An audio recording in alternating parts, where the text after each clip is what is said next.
There it is. All right, a half a second late there, but welcome, everybody. We're excited to be here. Another beautiful week. Today happens to be Memorial Day, so happy Memorial Day. Hope you're having a good one. All right, enough about me. Let's jump in. Practicing Polyamory, real-life perspectives from the imperfect people of polyamory. The mission of the Practicing Polyamory podcast is to provide a platform for all of the real-life, flawed humans that practice polyamory so that we might all learn from one another and grow as a community. Enjoy the show. All right, I don't know about you, that still always makes me want to dance. Welcome, everybody on this beautiful Memorial Day.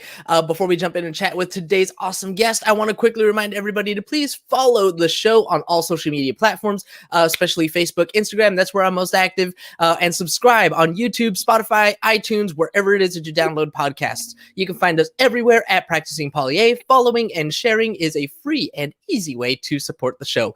And as always, I want to remind you, if you are listening to this podcast, you are a welcome guest to be on the show. We are here to hear stories, and I want to get as many voices as possible to speak here because I know that the more stories we hear, the more representation we'll have, the more others will see us in themselves, and the more we can strengthen our community. So go to practicingpolyamory.com and sign up today. All right, that is my little spiel. Ladies and gentlemen, on to the best part of the show.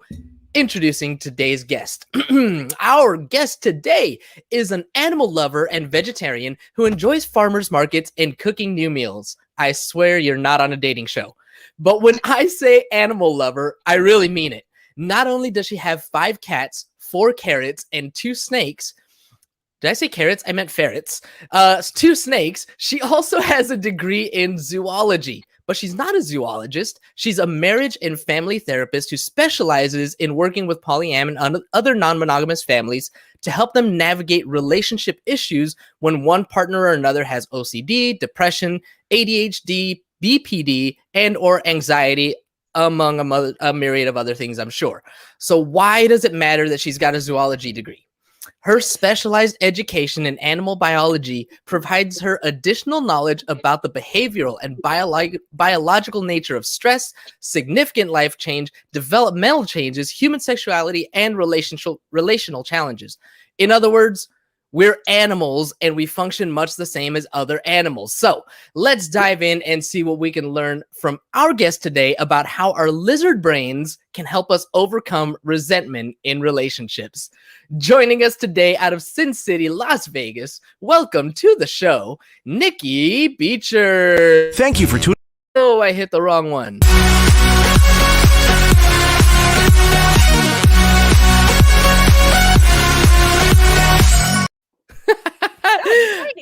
I hit the wrong one. I almost ended the show. Welcome, Nikki. Thank you so much for hanging out with me today. Yeah, thank you, James. I'm glad to be here. All right, so diving right in. Did I get any of that right? Talking about lizard brain and overcoming resentment? Absolutely. So yes, that plays right into our reactivity versus our responses to things, and our lizard brain is in charge of that reactivity. So I think that'll be a good tie-in. All right. I got one right. I'm happy. You know, I really have one skill, which is introducing my guests. So when I get something like that right, I'm gonna celebrate a little bit. But all right. So let's talk a little bit before we get into all of that technical stuff. Let's talk a little bit about who you are, what brought you here. In other words, your polyam journey and what inspires you to serve the polyamorous community as a therapist. Ooh, very good. So I was hoping you would bring this up because I was trying to explore today, where I came about this notion that I could be in relationships with multiple people or have different people in different capacities in my life. And I feel like it probably started when I first started dating when I was a teenager. I remember, sadly enough, I left my first longer term boyfriend because I wanted to date other people. And then I went straight into dating 2 people at the same time. And then I decided to disclose because I felt like that was the right thing to do. Neither one was very happy about that. We ended up splitting, all me and both of them. Mhm. But I think that's where I would have first realized that maybe this is something that I am at my core, and Uh-huh. that would continue into my life. Hmm. So as I progressed, I actually entered a non-monogamous or ethical non-monogamous relationship because of having to move and the distance, and then wanted to give us the freedom to still enjoy each other, but Mhm. also, have a more local set of partners. And so ever since then, that's when I kind of decided that any relationship I'm going to enter from there on out, it needs to know that this is an important aspect of who I am. And it's been great ever since. Nice. Yeah. Nice. So you just kind of knew it from the beginning, and you even entered into a LDR relationship. Yes. And that's I mean, what was that like? How old were you, and what is it like? I mean, I don't have experience personally in being in a LDR, and especially when we're talking about today's subject, overcoming resentment, I feel like that would be even harder in a long distance relationship. So can you kind of give us a little bit of insight on that, how you navigated that, and maybe what you might tell a client if they were experiencing that? Yeah. Well, first it started, we lived locally in the same place, but I knew it was going to be temporary because I was going to go to grad school in Las Vegas to become a therapist. So I think I was 22, 20, yeah, 22 at the time. Hmm. And so I really liked this person, and we vibed really well. And but I had to be clear with them, like, listen, I'm not going to be staying here forever, because I was in Alaska. And so eventually our relationship would either end or we would have to continue in that long distance style. Hmm. So we decided to continue that. um it was very hard, especially being as busy as I was as a student, and Hmm. traveling back and forth. And so we really had to make a point to communicate our needs as much as possible. And also we gave each other a lot of space Hmm. and time to explore, because I was still, I think, just emotionally developing then to become who I am now later in life. Hmm. And so it gave me the space to do that and kind of like even explore my new surroundings and situation, and I allowed him to do so as well. So if clients come in and they have questions about long distance relationships, I've noticed a lot of people that I work with have some sort of dynamic where they have to travel frequently, but it does allow them a lot of space to see other partners locally and not have to worry about taking time away from one person or another because they Hmm. only have access to certain partners at certain times. So I really support that part of the polyamorous lifestyle or orientation, that it allows us to get some new experiences by being out of Hmm. town sometimes. People find very creative ways to stay in touch. People will talk on Discord with their partners. They'll talk, with technology, FaceTime and stuff. So you can really still get that closeness because you can see them in a lot of these forums for communicating. Um, so yeah, I don't know if I answered your question there, but Well, let's try coming up with some kind of an example. So um I'm thinking of potential reasons why there might be resentment in a long distance relationship. Can you think of any? that would probably mostly be the time, money, and energy resources that are Hmm. required to maintain that type of relationship style. Sometimes, if one person's having to travel, they're the ones that either can travel or have the means to travel. They're the ones that are putting a lot of their time and financial resources into that, and that can build some resentments. Um, Knowing that your partner gets to spend a lot more one-on-one in-person time with other people besides yourself is not necessarily anyone's fault, but it can breed that feeling of like, man, I wish I could have more, kind of thing. So those are probably my ideas for that. All right. So I'm hearing the resources that you said, time, energy, and money. Mhm. And the other is jealousy. I mean, those two are so like corollary. Is that the right word? Like they, Yeah, like correlated. Yeah. yeah.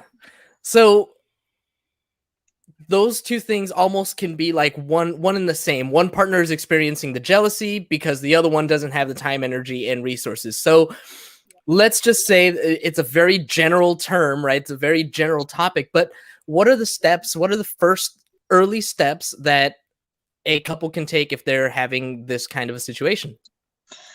Well, I see a lot of people in individual therapy that can help work on some of these things, and just really teaching people. I spend a lot of time teaching people like how to communicate with their partners, and even Hmm. just how to bring up difficult topics and feelings. Because I notice like one of the main issues is when we avoid our true feelings about something, because it's going to be either like Mm. hard or painful, or it might be painful for the other person. And I notice people tend to avoid bringing stuff up because they don't want to hurt the other person. However, that Oof. generally ends up backfiring, because Hmm.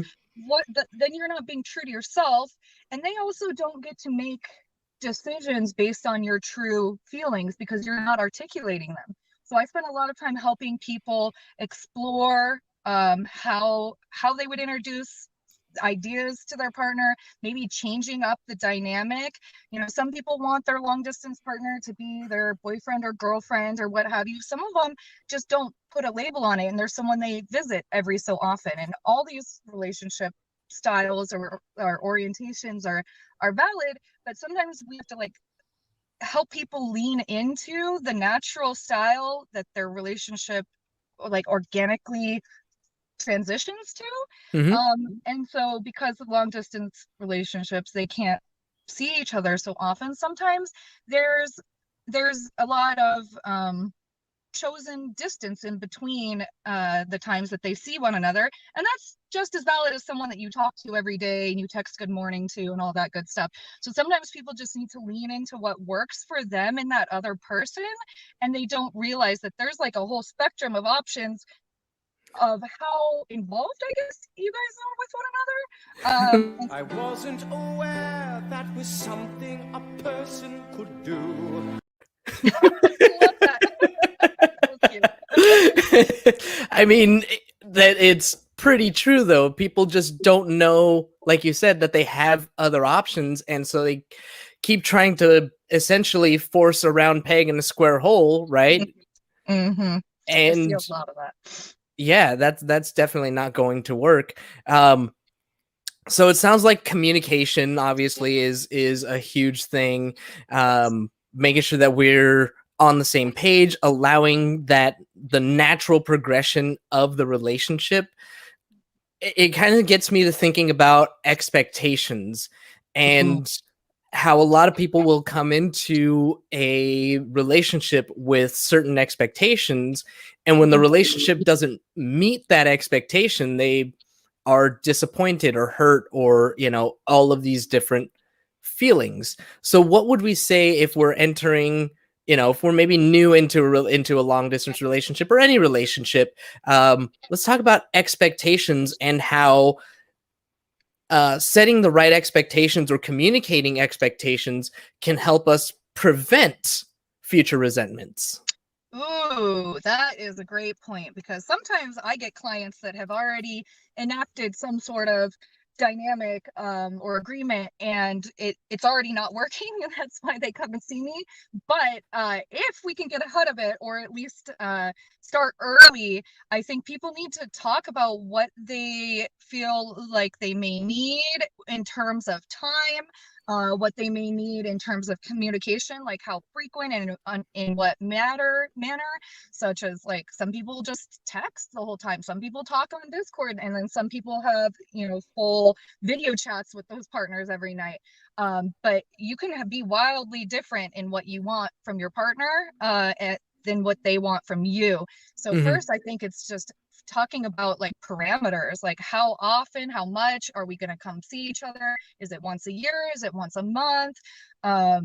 So and those things can be really painful if you're wanting to see your partner more and that was not their expectation.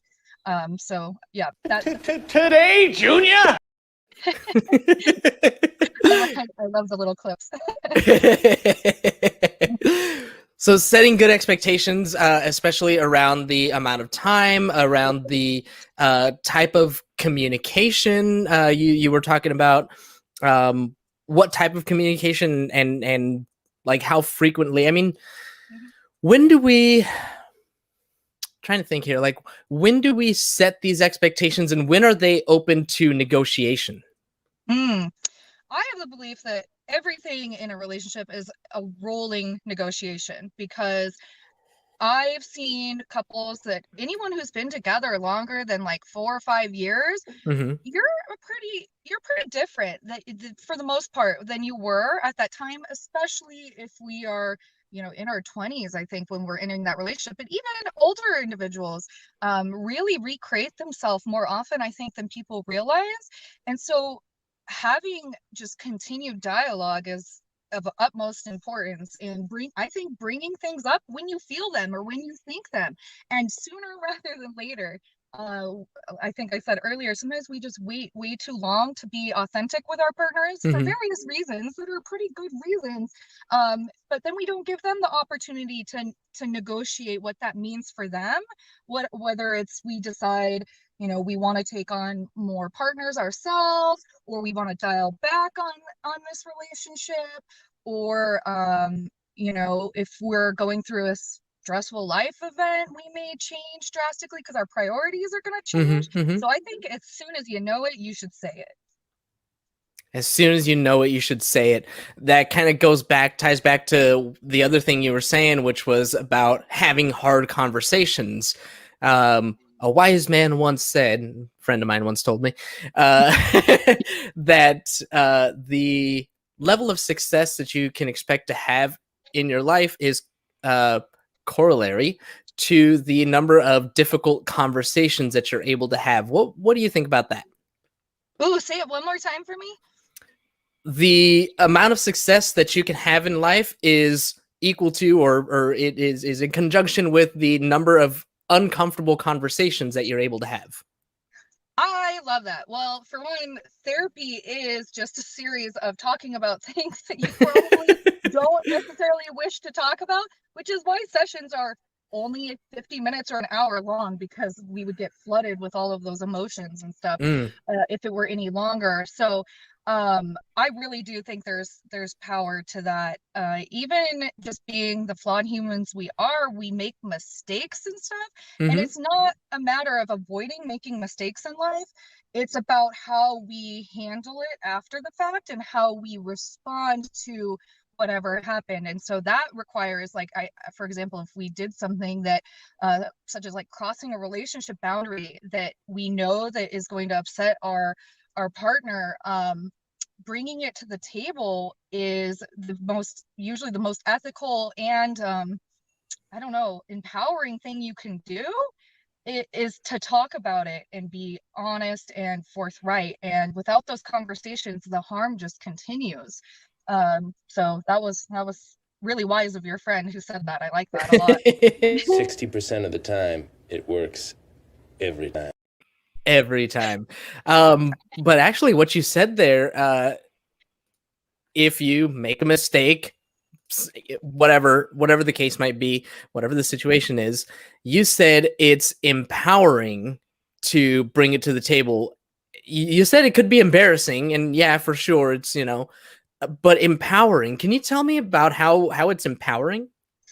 Well, because when we do something that we know is outside of our character or our values, we want to get realigned to those values as quickly as we can to be like comfortable in ourselves. Mm-hmm. So if we can do the right thing after doing the wrong thing, we like realign ourselves with our inner self, our values, the things that are important to us.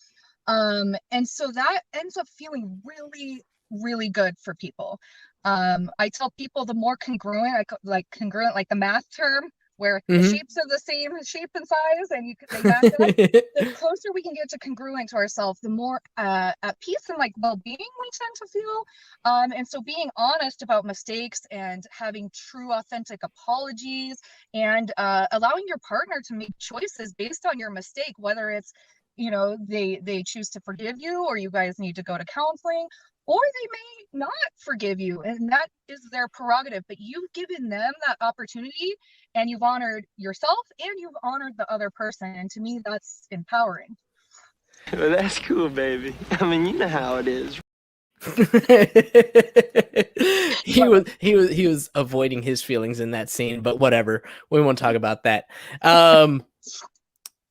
Oh shoot, I kind of lost my thought there, but I was thinking about it being empowering, and I'm trying to get back to it. It doesn't matter. Okay, fine. I'll jump into the congruence. I love that word. It feels better than, or not better, but it feels different than aligned, which is another one that I hear, and that one feels more like mystic, spiritual. But like congruent is just, you know, it speaks to authenticity, which is definitely something that I'm huge proponent of. But it also sounds like removing that guilt, like taking that weight off of your shoulders and just saying, hey, you know, this is what happened. But you know, a lot of times that doesn't happen. People will cheat in a relationship, and they'll just, you know, hold that secret to the grave or whatever. I mean, is there, I don't know, a misalignment or an incongruency there? Do people just, I won't worry about it anymore, and like they're able to just brush it off? Very rarely. I think a few people I've seen are able to do that without that guilt or feeling as though they've done something wrong. But for the most part, people really, it eats at them.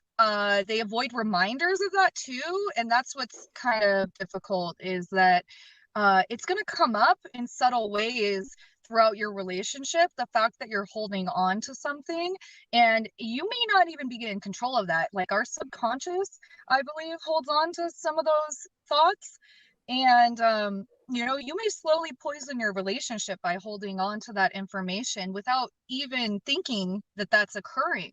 You know, you may build some distance between you and your partner emotionally and have no idea why you're doing that. And a lot of times my belief is that the source is you're holding on to something that doesn't align with who you are, or would it would be more respectful if your partner had known about this. So, you know, for the most Yeah. part, I don't think we can like circumvent the guilt unless you unless you lack empathy, which is fine in some conditions that Yeah, people have. some people do. Like, We were on a break! what is he on? Oh, that was perfect. We were on a break. Oh yeah, all the time, trust me. Oh, that's good stuff. That's good stuff. Okay, I feel like we got a little bit off topic here, but kind of bringing things back around, since we were talking about the biology of it. And I mean, just tell me, let's start with the basics, and you know how the biological effects of things like resentment and how that might show up in relationships. Ooh, okay. So if we're harboring resentment, like we're feeling some sort of like we're feeling indignant towards the other person, or we're like attributing pain we're feeling to other people's actions or behaviors. And so it's a really icky thing to feel. I'm sure everyone's probably felt this at some point in time. Mm-hmm. And it can lead to a lot of like tension in your body. It can lead to things like anxiety and depression, or feeling like out of control in your own life. You know, so it's hard to tie this into our full biology, because I don't know if this is a very primitive feeling or not. I suppose if someone you know, stole your stole your crops back in the day, you're going to hang on to that information because you want to protect yourself, basically. So you're like, okay, that person's unsafe, or that group of people is unsafe because they've taken something that was mine. And then you might have that resentment to as a reminder to keep like to be wary of that person, or to be mistrustful, or that they're not on your side. So if I apply that, I suppose, to relationships, you're creating distance between you and your partner because you've decided that there's someone to be to either not be trusted, or that you have to keep an eye on and be wary of because you've been hurt. And ultimately, I really think people should work through those resentments as soon as possible, because like I said, it's going to creep up in strange ways if you don't address it. You're going to, maybe be more passive aggressive towards your partner or something like that without even knowing that's why you're doing that. So is that I didn't think you had it in you. That was good. That was good. Yeah. So once again, I did it again. I lost it. I have these thoughts and I'm like, oh, this is a really good question. And then it's like, I come back and, oh man, where was I going to go with that? I know how that feels. Being a therapist, I ask lots of questions, and sometimes I'm like, oh, I'm on this train, and then they say something else, and I'm like, oh my gosh, you're going to have to give me a second. I love it. It's all good. It's not like I believed in you for a long time, okay? So getting all of this into the realm of polyamory, I mean, you specialize in working with polyamorous families and individuals, non-monogamous folks. Where doesn't it show up? What do you see when you talk to people about resentment? Because this is what you said is one of the most important things in that you've learned, right? Is that people will let resentments simmer and poison their relationships from the inside out. So when you see this, I assume in any relationship, but specifically in polyamorous relationships, how does it show up? Okay, I would say some of the time it shows up because you're feeling some sense of distress. You may be feeling animosity towards your partner. I think, like I said earlier, sometimes we'll become like passive aggressive, and that means there's something that is not being said. We're keeping things within, and it's uncomfortable to do that because we want to make joint decisions and negotiations with the other person. So sometimes I guess I would see that people would start spending more time with their other partners. They may not be as conscious of respecting parameters or boundaries, whatever we want to call them, in the relationship, because they feel maybe justified due to the resentment. And then it just creates a whole nother world of harm when that happens. So those are some of the examples that come to mind. It ends up leading to us devaluing the other person's feelings sometimes. So what we need to do is either we need to find acceptance and forgiveness in the other person so that we're not like harboring this, and that requires talking about it, usually with them, and having them like really hear us and be able to reflect and sit with us in those feelings. Or we need to talk about it and decide, you know what, this is something that we're not going to be able to reconcile with one another.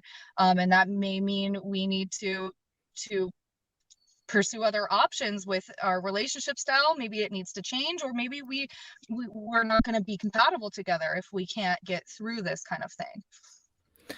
Now, let's say that you want to have this conversation with your partner. There's some kind of a resentment. There's something going on, and you want to have this conversation with your partner, but maybe you don't feel safe, right? Maybe I don't feel safe to have this conversation with my partner, not fearing for like my physical safety necessarily, but just, I don't feel that we can have this conversation. And, I think that we should go to a therapist, but my partner says, nope, I don't want to go to a therapist. So I come to see you as my therapist. How are you going to tell me to have this conversation, that I'm afraid to have? Because if I have this conversation, I think it's just going to turn into a fight. Yep, very, very common issue. So first, it's helpful just to practice articulating these thoughts and feelings with another person present. So being able to just come to me individually and tell me what you're thinking, and I can help, formulate some healthier ways to put these things into words that your Hmm. partner might find more palatable or acceptable. Um, because usually we're afraid of our partner becoming possibly defensive or something like that, or turning it on us and also blaming us for things in the past. And so first we're going to practice communicating that. We're also going to use a lot of I statements, as is very common in therapy world, where we're speaking Hmm. from my feelings and not telling you anything about what you're doing or feeling necessarily, but just the behavior that we were feeling distressed by, or whatever emotion we're having. And then at some point, sometimes I do have the partner come in if they're willing, if they can see that their partner is feeling better from some therapy. They can come in and have a safe place to have that negotiation or that conversation where I can also help. Again, everybody use their words very carefully, Hmm. and they can ensure respectfulness of one another. I can enact, like, sometimes we need to take a break if our emotions get too heightened. I'll be able to tell them that. And so the conversations tend to go a lot better in the therapy room. Or sometimes they will take it home with them, and they'll feel empowered on what they want to say, because we've played through lots of possibilities on how their partner might react or respond. And they feel really like prepared to handle whatever might come out of that. Hopefully that makes sense. It absolutely does, and I wonder if you have a basis for comparison, because as I'm hearing you explain the conversations that we would need to have with our partner, I imagine that a therapist specializing in non-monogamous, polyamorous, etc. relationships would have a different way of approaching these conversations than someone that doesn't have that experience or that background or support. You know, it just doesn't come from that kind of an informed background. So I wonder if you can speak a little bit to how you would have that conversation specific to polyamory and non-monogamous relationships compared to somebody who just doesn't have that training. Mm. Well, one thing that's coming to mind is that even in monogamous relationships, there are a lot of expectations or needs that get assumed um, from the get-go, because there's, I guess, this structure that we think it automatically exists in a monogamous dynamic. So I think working with the polyamorous community and training myself in that actually helped me work with couples who do monogamy as well, because there's no assumptions. It's taking all assumptions off the table and starting from Mm, scratch. Like, okay, is it appropriate for me to text my ex in this relationship?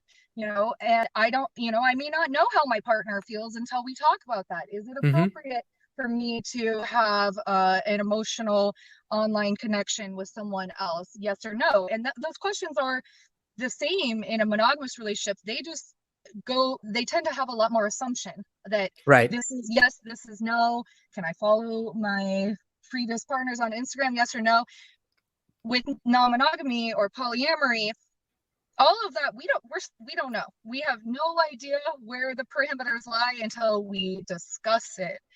So ultimately, I think it's wise for all clinicians to be aware of the fact that relationship styles are not one size fits all, even if they do fall under the monogamous umbrella. And seeing so many different people with so many different styles, dynamics, ways of relating has really opened my mind to the possibilities of fitting your relationship where it works. That organic unfolding of the relationship. So I think it usually starts with conversations about needs, preferences, wants. Things that you want to try, that you're open to, that you're interested in. A lot of conversation around ideals, priorities, Hmm. values. That's where I would start those type of conversations. That was super insightful. That was really good stuff there. Wow. That was good. That was good. That was a whole that was all a whole clip right there. We're gonna be sharing that one for sure. Nikki, I want to thank you so much for spending some time with me here today. Before we go, would you tell, especially for our listening audience, we got a lot of people listening on the podcast, if somebody wants to work with you, how can they get in touch with you? Yeah, so I do have my website that's there at the bottom. That's mftnikki.com. I have a Facebook page for my professional presence, I guess, and that's Caritas Counseling on Facebook. And so my email is on my website all over the place.